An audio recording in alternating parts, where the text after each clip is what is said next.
नमस्कार। हम और हमारा स्वास्थ्य कार्यक्रम में आप सभी दर्शकों का बहुत बहुत स्वागत है। मित्रों, बहुत खुशी की बात है कि हम जिस चीज़ के लिए पिछले 1 साल से भगवान से प्रार्थना कर रहे थे कि कोरोना की वैक्सीन आ जाए और हम खुद को, अपने परिवार को, अपने समाज और देश को बचा सकें और तरक्की की राह में वापस जा सकें, वो अब हमारा सपना पूरा हो गया है। पर इस बात को लेकर कुछ लोग अति उत्साह में हैं। वो पूर्व के दिशा निर्देश का पालन नहीं कर रहे हैं, जैसे कि मास्क पहनना या तमाम चीज़ें। उन्हें लगता है कि अब वैक्सीन तो आ गई है तो अब हम निश्चिंत हो गए, हमें डरने की ज़रूरत नहीं। इसके उलट कुछ लोग बहुत ज़्यादा डरे हुए हैं। उन्हें वैक्सीन को लेकर ही चिंता है कि कहीं इस वैक्सीन में कोई साइड इफ़ेक्ट तो नहीं, कोई अतिरिक्त प्रभाव तो नहीं, कोई दूसरी बीमारी तो नहीं हो जाएगी, या हमारे शरीर को किसी तरह की प्रतिक्रिया, कुछ खतरनाक सी प्रतिक्रिया तो नहीं हो जाएगी। पर मित्रों, हम आपसे कहना चाहते हैं कि आप डरिए मत, भय मुक्त रहिए, क्योंकि हम हैं ना, हम तमाम तरह की जानकारियां लेकर आपके सामने हाजिर होते हैं ताकि आप हमेशा स्वस्थ रहें। और इसी क्रम में आज का ये अंक समर्पित है सिर्फ कोरोना को लेकर जो अफवाहें, जो ग्रंथियां लोग पाल के बैठे हैं, जो भ्रांतियां हैं, तमाम तरह की चीज़ें, उन सभी के निराकरण के लिए, उन सभी जिज्ञासाओं के समाधान के लिए आज का ये अंक है। और इसमें ख़ास तौर पर हमने आज आमंत्रित किया है डॉक्टर अनिमेष चौधरी जी को। तो आइए उनका स्वागत करते हैं और कार्यक्रम की शुरुआत करते हैं। नमस्कार सर, बहुत स्वागत है आपका हमारे कार्यक्रम में। जैसा कि मैं हमारे दर्शकों से बता रही थी कि आज उनकी तमाम जिज्ञासाओं का और भय का आप समाधान करने वाले हैं। हम एक एक करके उन सारी बातों को आपसे जानना चाहेंगे, समझना चाहेंगे, जो कोरोना को लेकर और कोरोना की वैक्सीन को लेकर है। कोरोना के बारे में तो तमाम तरह की जानकारियाँ, उससे बचने के उपाय हम लगातार चला रहे हैं, सरकार कोशिश कर रही है। पर अब जब वैक्सीन आ चुकी है तो वैक्सीन को लेके लोगों की भ्रांतियां हैं, अलग अलग सी चीज़ें पढ़ने को मिलती हैं, सुनने को मिलती हैं। कुछ लोग खुश हैं तो बहुत सारे लोग दुखी हैं, डरे हुए भी हैं कि पता नहीं क्या हो जाएगा। तो इन तमाम चीज़ों के परिप्रेक्ष्य में हम आपसे सबसे पहले तो ये जानना चाहेंगे कि वैक्सीन आ गई है, कितने तरह की वैक्सीन, हमारे भारतवर्ष की अगर बात करें तो हमारे यहाँ कितने तरह की वैक्सीन है।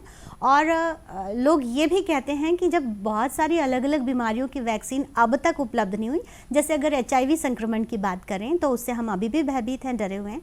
तो ये वैक्सीन इतनी जल्दी असरकार तरीके से मार्केट में आ गई है या अब ट्रायल पर हैं हम, तो क्या ये उतनी सुरक्षित है, विश्वसनीय है, ये जानना चाहेंगे सबसे पहले। स्मिता जी, जैसे कि कोविड की वैक्सीन जो आई है, भारत में 2 वैक्सीन आई हुई है। एक कोवैक्सीन आई हुई है और एक कोविशील्ड आई हुई है। कोविशील्ड ऑक्सफोर्ड यूनिवर्सिटी के साथ डेवलप की गई है और भारत सीरम ने जो डेवलप किया है वो कोवैक्सीन है।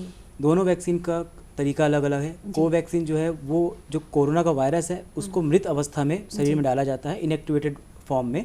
फॉर्मेल्डिहाइड या हीट के द्वारा किसी भी वायरस को मृत किया जाता है और शरीर में डाला जाता है। तो मृत वायरस शरीर में रेप्लिकेट नहीं कर सकता, पनप नहीं सकता, पर शरीर को एक पता लगता है कि कोई चीज़ आई और शरीर उसके खिलाफ इम्यूनिटी बनाता है और हमारी मेमोरी डेवलप कर लेता है। ऐसी ही वैक्सीन जो कोवैक्सीन थी वैसे थी जो पोलियो की इंजेक्टेबल वैक्सीन थी, वो भी मृत वायरस की वैक्सीन थी। उसके अलावा जो कोविशील्ड वैक्सीन आई हुई है वह, उसमें जो कोरोना वायरस का एक प्रोटीन था, स्पाइक प्रोटीन, उसको एक वेक्टर में, एक दूसरे वायरस में, जो कि एडिनो वायरस था चिंपांजी का, वो वायरस ऐसा है जो बॉडी के अंदर रेप्लिकेट नहीं कर सकता, तो उसमें इसको डाल के हमारी बॉडी में डाला जाता है। दोनों वैक्सीन का क्रिया करने का तरीका अलग अलग है, पर दोनों वैक्सीन लगभग समान तरीके से ही बॉडी में रिएक्शन उत्पन्न करती है और बॉडी को पता रहता है कि कौन सा एक इन्फेक्शन आया था जिसके खिलाफ इम्यूनिटी पैदा करना है, और लगातार बूस्टर डोज के बाद हमारी बॉडी उसको पहचान जाती है। कोविड की वैक्सीन बनी और HIV की वैक्सीन नहीं बनी। इसका कारण ये है कि HIV, किसी भी वैक्सीन को हम तभी बना सकते हैं जब वो इन्फेक्शन हमारे शरीर में एक इम्यूनिटी पैदा करे। जैसे कोरोना हमारे शरीर में इम्यूनिटी पैदा करता है, कोई भी वायरल इन्फेक्शन हमारे शरीर में आता है और उसके खिलाफ बॉडी रिस्पॉन्स करती है, चाहे वो निमोनिया हुआ, बुखार हुआ, कुछ भी हुआ, बॉडी एक रिस्पॉन्स पैदा करती है और वह रिस्पॉन्स बहुत ज़रूरी है किसी वैक्सीन के डेवलपमेंट के लिए। HIV अपने आप में एक अनोखी बीमारी थी कि यह हमारे शरीर में जल्दी से कोई रिस्पॉन्स पैदा नहीं करती, हमारे इम्यून सिस्टम को बहुत कम छेड़ती है और इसके अलावा वो हमारे इम्यून सिस्टम को ही ख़त्म करती है। HIV की बीमारी हमारे जो इम्यून सिस्टम की वो जो सेल्स हैं, जो मेमोरी सेल्स प्रोड्यूस करती हैं, उनको ही मार देती है। इसलिए HIV की जो वैक्सीन है अभी तक नहीं बना पाए हैं। HIV की वैक्सीन बनाने में एक ये सोचा जा रहा है कि जो इम्यून सिस्टम को इम्प्रूव करें और उसके बाद HIV बनाएं, तो एक नया फेज चालू होगा। तो इम्यून सिस्टम किस तरह डेवलप करते हैं, कैसे विकसित करते हैं उसको? जी, ये बहुत ही अच्छा प्रश्न है, मैं इसको थोड़ा सा विस्तार से ले जाना चाहूँगा। हमारी बॉडी एक जैसे देश होता है तो देश में हमारी एक बॉर्डर होती है, सेना होती है, अंदर पुलिस होते हैं, तो बहुत लेवल के इम्यून सिस्टम होते हैं। हमारा शरीर उसी तरह काम करता है। हमारे शरीर में प्राइमरी रूप से 3 इम्यून सिस्टम होते हैं, 3 लेवल होते हैं। सबसे पहले बैरियर सिस्टम होता है, हमारी स्किन, चमड़ी, हमारे जो नाक के अंदर के बाल होते हैं, या फिर हमारे जो श्वसन जो नलियाँ हैं उनके अंदर जो म्यूकस होता है, जो चिपचिपापन होता है। आप कोई भी चीज़ अगर अंदर ले रहे हैं, कोई भी वायरस, बैक्टीरिया, धूल मिट्टी के कण कुछ भी अंदर जा रहे हैं, तो ये चमड़ी उनको रोकती है, स्किन रोकती है। इसके अलावा वो बाल या फिर वो म्यूकस वो उनको रोक के रखते हैं। ये प्राइमरी डिफेंस है। ये हर तरीके के वैक्सीन या बैक्टीरिया को रोकेंगे, कोविड को भी रोकेंगे। और हमारे शरीर में जो एसिड उत्पन्न होता है, हमारा जो अमाशय में जो एसिड उत्पन्न होता है, वह भी विभिन्न प्रकार के बैक्टीरिया को खत्म कर देता है। अगर कोई बैक्टीरिया इससे बच के हमारे शरीर के अंदर प्रवेश कर जाता है तो एक दूसरे लेवल का डिफेंस इम्यून सिस्टम होता है, जिसको हम बोलते हैं इनबॉर्न या इननेट इम्यूनिटी। हम जब पैदा होते हैं तो हम उस इम्यूनिटी के साथ पैदा होते हैं, तो वो भी हमारे करीब 90% के आसपास जितने भी इन्फेक्शन को ठीक कर देता है। उसमें बहुत सी कोशिकाएं होती है, लोगों ने सुना होगा WBC या श्वेत रक्त कोशिकाएं बढ़ जाती हैं। आपको इन्फेक्शन होता है, डॉक्टर एक जांच करवाते हैं CBC के, बोलते हैं आपके शरीर में इन्फेक्शन बढ़ गया है, तो वो श्वेत रक्त कोशिकाएं सेकेंड इन्फेक्शन होता है जिससे हम पैदा होते हैं। ये मैक्सिमम इन्फेक्शन को ठीक कर देता है। तीसरा इन्फेक्शन जो होता है उसको हम डेवलप करते हैं, वो एडॉप्टिव इम्यूनिटी होती है, वो हम बड़े होने के साथ साथ समय के साथ साथ डेवलप करते हैं। और वैक्सीनेशन इसी इम्यूनिटी पे काम करता है। इसमें क्या होता है, हमारे को एक बार जब कोई इन्फेक्शन होता है तो हमारी बॉडी तुरंत उसको रिस्पॉन्स नहीं कर पाती, पर उसको याद रहता है कि ऐसा एक इन्फेक्शन आया था, क्योंकि हर वायरस या हर बैक्टीरिया के ऊपर कोई ना कोई ऐसे कण रहते हैं जिसको बॉडी याद कर लेती है, मेमोरी सेल्स होती हैं बॉडी के अंदर। और जब दोबारा वो इन्फेक्शन होता है तो बॉडी बोलती है ये इन्फेक्शन आया था, और पहले से अच्छे तरीके से इम्यूनिटी पैदा करती है। तो जब हमने यह समझा कि ऐसा एक इम्यूनिटी बॉडी में होती है, तब वैक्सीनेशन का कॉन्सेप्ट आया कि क्यों ना हम उस वायरस को या उस इन्फेक्शन को पहले ही शरीर के अंदर डाल दें और ऐसी अवस्था में डालें कि बीमारी ना हो। तो इसी से हमने सबसे पहले स्मॉल पॉक्स का टीका आया, और उसके बाद आप देख रहे हैं कि आज की डेट में बड़ी मात्रा स्मॉल पॉक्स गायब हो चुका है।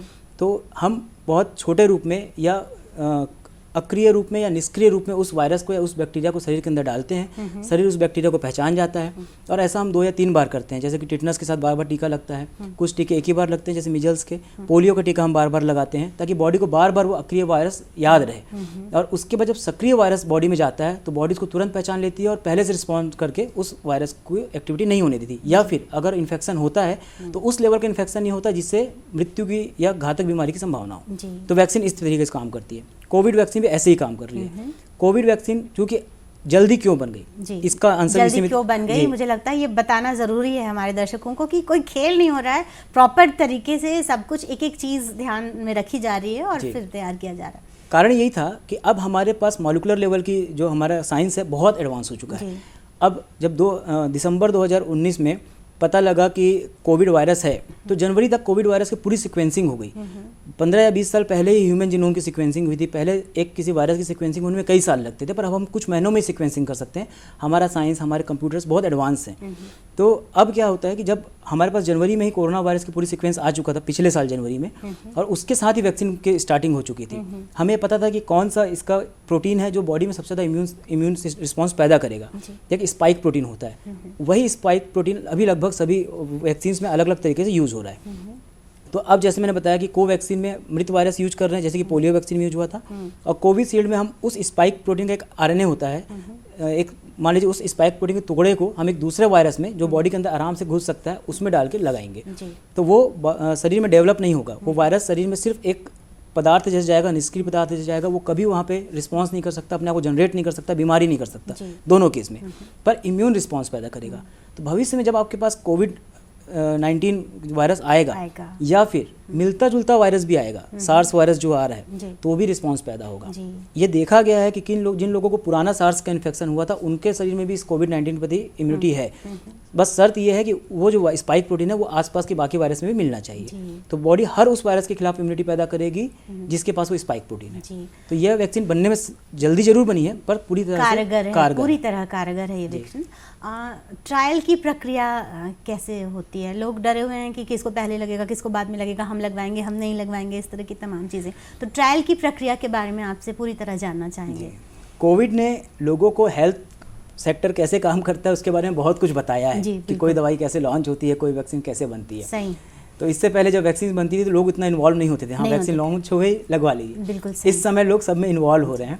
तो किसी भी दवाई या किसी भी वैक्सीन को लॉन्च होने की एक प्रक्रिया होती है। इसमें कुछ ट्रायल होते हैं। मार्केट में आने से पहले एटलीस्ट 3 ट्रायल होते हैं, phase 1, phase 2, phase 3। Phase 1 trial में कोई वैक्सीन कैंडिडेट होती है कि इसको हमको आगे बढ़ाना है, तो कुछ हेल्दी वॉलंटियर्स होते हैं जिनको कोई बीमारी नहीं होती, उनमें वो वैक्सीन लगाई जाती है। हम ये डिसाइड करते हैं कि इसकी डोज क्या होगी, इसकी फ्रिक्वेंसी क्या होगी, और इससे कोई मेजर साइड इफेक्ट तो नहीं है, कोई बहुत दिक्कत तो नहीं क्रिएट हो रही है, खासकर बहुत सीवियर स्किन एलर्जी या फिर कोई बहुत लीवर फेलियर, किडनी फेलियर जैसे कोई बड़े साइड इफेक्ट तो नहीं है। अगर कोई साइड इफेक्ट ऐसा नहीं होता है और हमें एक प्रॉपर डोजिंग पता लग जाती है, तो हम फेज़ 2 ट्रायल में जाते हैं। फेज़ 2 ट्रायल में हम कुछ ज़्यादा लोगों को लेते हैं, कुछ ज़्यादा लोगों में उसमें कुछ मरीज भी रहते हैं, हेल्दी वॉलंटियर्स भी रहते हैं, और कई बार इसमें हम कुछ लोगों को नॉर्मल चीज़ें लगाते हैं जो वैक्सीन या दवाई नहीं है, और कुछ लोगों को दवाई लगाते हैं ताकि हमें पता ना रहे कि रिस्पांस कैसा आ रहा है। और इसके थ्रू हम देखते हैं कि इसमें कोई मेजर साइड इफेक्ट नहीं है और प्रॉपर इफेक्ट आ रहा है जिस पर्टिकुलर चीज़ को हम ट्रायल ले रहे हैं, तो हम फेज़ 3 ट्रायल में जाते हैं। फेज़ 3 ट्रायल मेन ट्रायल होता है, उसमें बहुत सारे लोग इन्वॉल्व होते हैं, कई हज़ार, मोर देन 50,000, 1 लाख ऐसा। और उसमें फिर हम एक मास यूज करते हैं लोगों का, क्योंकि अलग अलग प्रजाति, अलग अलग कम्युनिटी के लोग भी होते हैं, जैसे वाइट, ब्लैक, अलग अलग रेसेस हैं, अलग अलग देश के लोग हैं, तो उनके जेनेटिक स्ट्रक्चर भी अलग हैं। तो हम ये देखते हैं कि हर जेनेटिक स्ट्रक्चर में ये दवाई सूट कर रही है कि नहीं कर रही है, और उसके बाद फिर मार्केट में कोई भी दवाई या वैक्सीन आती है, और दवाई जब मार्केट में आ जाती है तो उसके बाद काम खत्म हो जाता है, ऐसा नहीं है। पोस्ट मार्केटिंग सर्विलेंस भी होता रहता है लगातार, कि किसी दवाई, क्योंकि कई दवाइयाँ कई सालों बाद इफेक्ट आता है, साइड इफेक्ट आता है 10 साल बाद, 20 साल बाद, तो तब भी लगातार चलता रहता है सर्विलेंस, कि बाद में पोस्ट मार्केटिंग विजिलेंस चलता रहता है कि बाद में कोई दिक्कत होगी तो भी हम दवाई वापस ले लेंगे। तो ये एक पूरा प्रोसेस होता है जी। तो इसलिए ये सुरक्षित है और उसमें भय की कोई आवश्यकता नहीं। सर, थोड़ी देर के लिए हमारी बातचीत को रोकना चाहेंगे क्योंकि एक विराम ले रहे हैं। तो दोस्तों, आपकी और हमारी ये बातचीत डॉक्टर अनिमेष के साथ जारी रहेगी इस छोटे से विराम के बाद।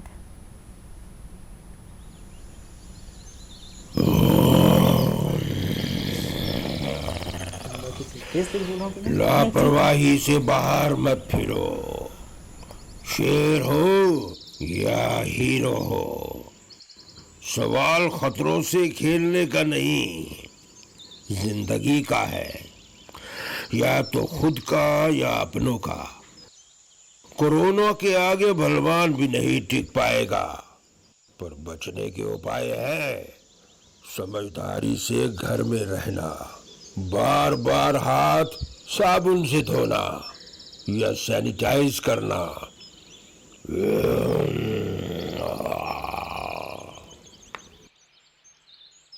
अधिक जानकारी के लिए संपर्क करें स्टेट हेल्पलाइन या 24 घंटे वाली national helpline toll free number 1075।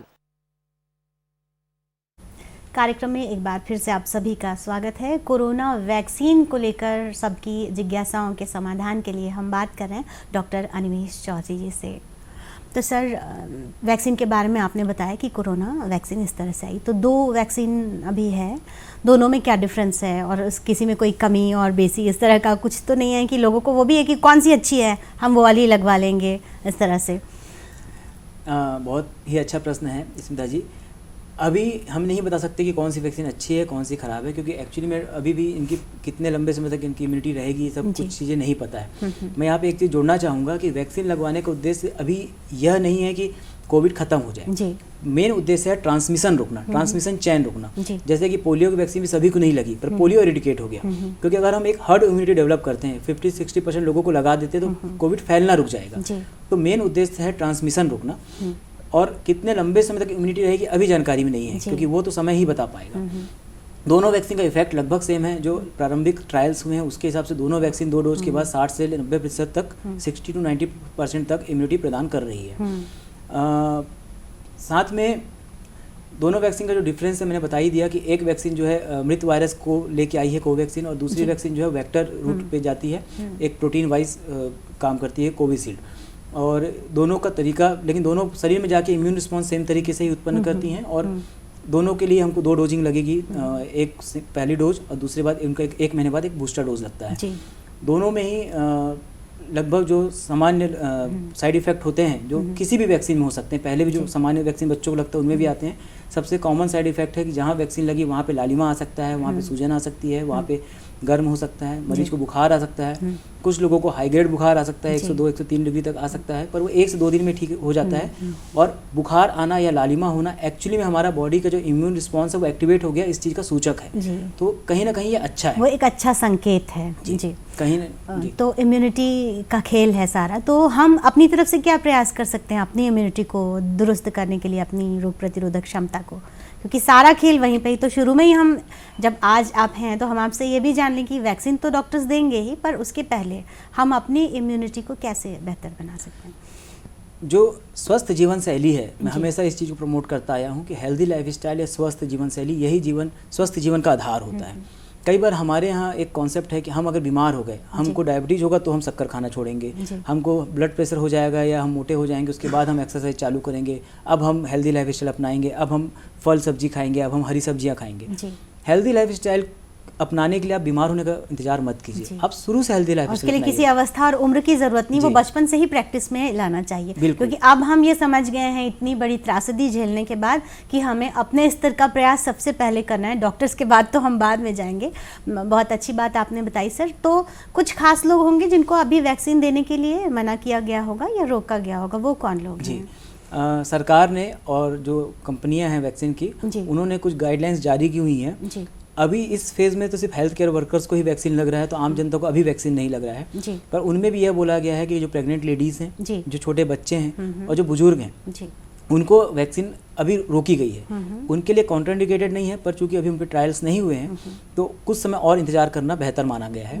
इसके अलावा यह भी बोला गया है कुछ लोग जो ब्लड थिनर पे हैं, खून पतला करने वाली दवाइयों पे हैं, उनको भी सलाह दी गई है कि वह कुछ समय रुकें, अभी वैक्सीन ना लें।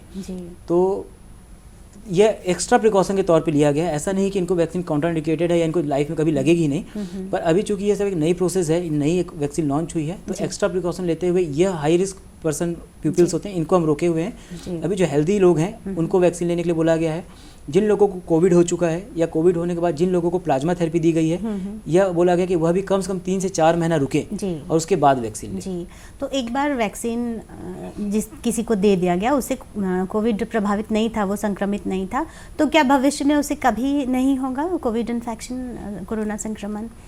जब हमने इस चर्चा की शुरुआत की तो मैंने बोला कि वैक्सीन देने से हमारी बॉडी उस प्रॉपर इन्फेक्शन को आसानी से पहचान जाती है और उसके खिलाफ एक अच्छा इम्यून रिस्पॉन्स पैदा करती है, इन्फेक्शन होने से नहीं रोकती है। तो आपको भविष्य में कोविड हो सकता है। दो चीज़ें अलग करूँ, वैक्सीन से कोविड होने की संभावना नहीं है कि वैक्सीन से कोविड होगा, ऐसा नहीं है, क्योंकि वैक्सीन का जो वायरस है या जो पार्टिकल है आपकी बॉडी में कभी रेप्लिकेट नहीं करेगा। वो आपकी बॉडी को बस एक बताएगा कि इस तरीके का इन्फेक्शन है तो आपको रिस्पॉन्स करना है। वैक्सीन से अगर आपको कभी कोरोना होता है तो उसके सीवियर होने की, उसके घातक होने की संभावना बहुत कम हो जाती है, तो आपको घातक कोविड नहीं होगा।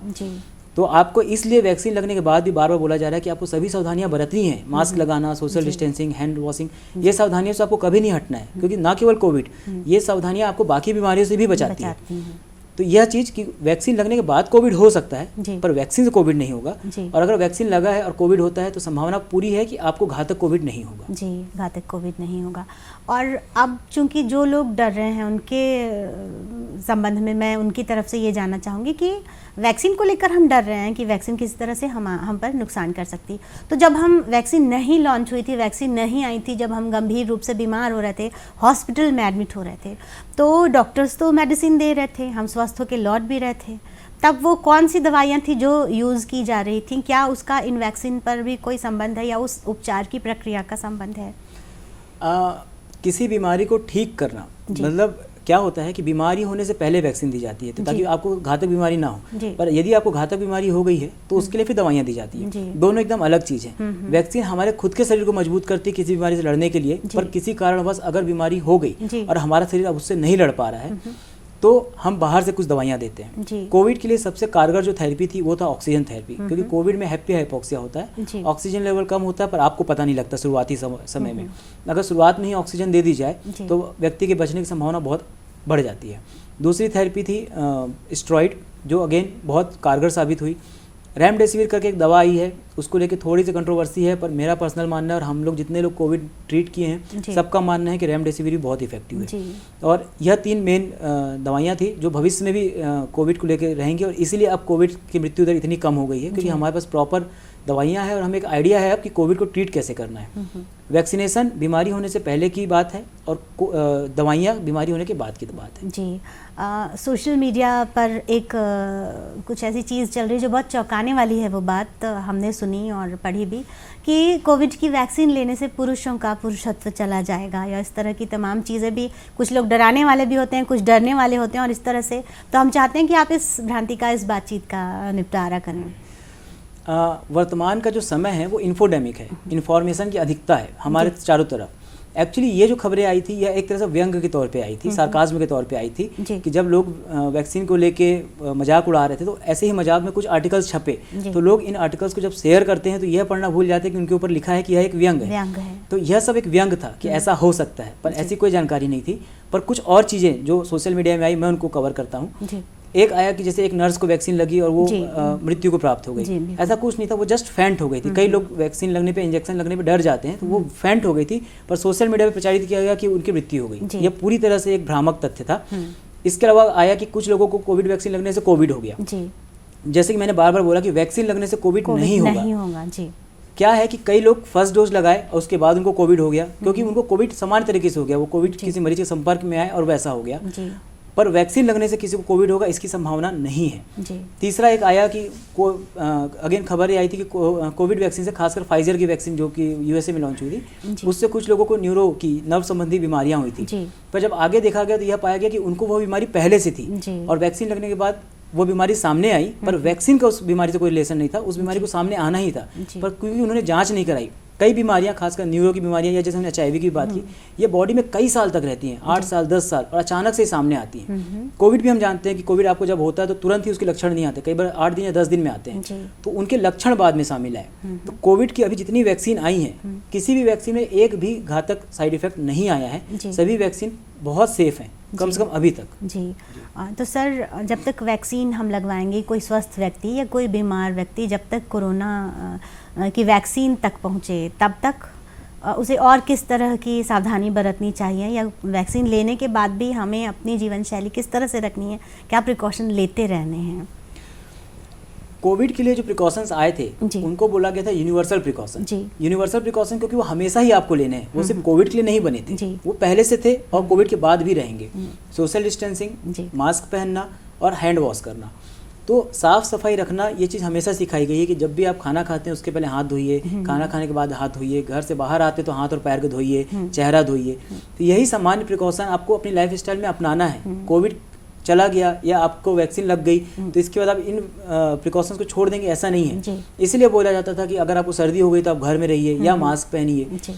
इनसे क्या होता है कि आप दूसरों को इन्फेक्ट नहीं करते, या अगर किसी को सर्दी हुई है और आप मास्क पहनते तो आप दूसरों से आप इन्फेक्ट नहीं होंगे। तो ये यूनिवर्सल प्रिकॉशन हर बीमारी के लिए है, हर वायरल या हर फैलने वाली बीमारी के लिए, चाहे वो टीबी हो या फिर कोई वायरल हो, आपको यूनिवर्सल प्रिकॉशन ही हर जगह अपनाना है। जी, तो सर क्या संदेश आप हमारे दर्शकों को देना चाहेंगे वैक्सीन से डरने वाली बात को लेकर? वैक्सीन का बनना एक बहुत मानव जाति का एक बहुत बड़ा कदम है और इसका हमें सम्मान करना चाहिए, समर्थन करना चाहिए। हमने विज्ञान के क्षेत्र में बहुत तरक्की की है, इसका परिणाम है कि हम इतनी तेज़ी से ये वैक्सीन बना पाए हैं। इसके पीछे कोई ऐसा कॉन्स्पिरेसी नहीं है, कोई षड्यंत्र नहीं है, आपको डरने की जरूरत नहीं है। यह वैक्सीन कई लोगों पे ट्रायल हुआ है, डॉक्टर्स पे, हेल्थ वर्कर्स पे ट्रायल हो रहा है, तो यह सेफ़ है, तभी सभी लगवा रहे हैं। आपको भी लगवाना है और इसके साथ साथ बाकी जो यूनिवर्सल प्रिकॉशन है उसको भी फॉलो करना है। वैक्सीन आपका एक कवच है, जैसे कि आपने सीट बेल्ट बांधा, पर अगर आप सीट बेल्ट बांधे हैं तो इसका मतलब ये नहीं कि आप गाड़ी तेज़ चलाएं। तो आपको सामान्य प्रिकॉशन भी फॉलो करना है, और वैक्सीन के पहले भी, वैक्सीन के बाद भी। वैक्सीन लगवाने के बाद यदि आपको कोई दिक्कत होती है तो आपको तुरंत हेल्थ केयर सेंटर को बताना है। बस यही मैं कहना चाहूँगा। सर आपकी बात सुन के मेरा डर तो दूर हो गया और हमारे दर्शकों का भी निश्चित रूप से वो भय चला गया होगा, और इतनी सारी जानकारियाँ आपने दी, इसके लिए हम आपका बहुत बहुत धन्यवाद करते हैं। फिर ऐसे ही मार्गदर्शन चाहिए होगा, तब तक के लिए नमस्कार। तो जैसा कि हमारे विशेषज्ञ डॉक्टर अनिमेष चौधरी ने हमसे कहा कि हमें डरने की बिल्कुल भी ज़रूरत नहीं है, और फिर जिन डॉक्टर्स के सहारे, जिन सरकार के सहारे हम अब तक पहुँचे हैं, आगे भी वे हमें हमारी नैया पार करा देंगे, हम तो यही कहना चाहेंगे। तो डरिए मत, निश्चिंत रहिए, भय मुक्त रहिए, और जब सरकार निर्देश दे तो आप टीका ज़रूर लगवाइए, वैक्सीन ज़रूर लगवाइए। ऐसी जानकारियों के साथ फिर हाजिर होंगे, तब तक के लिए नमस्कार।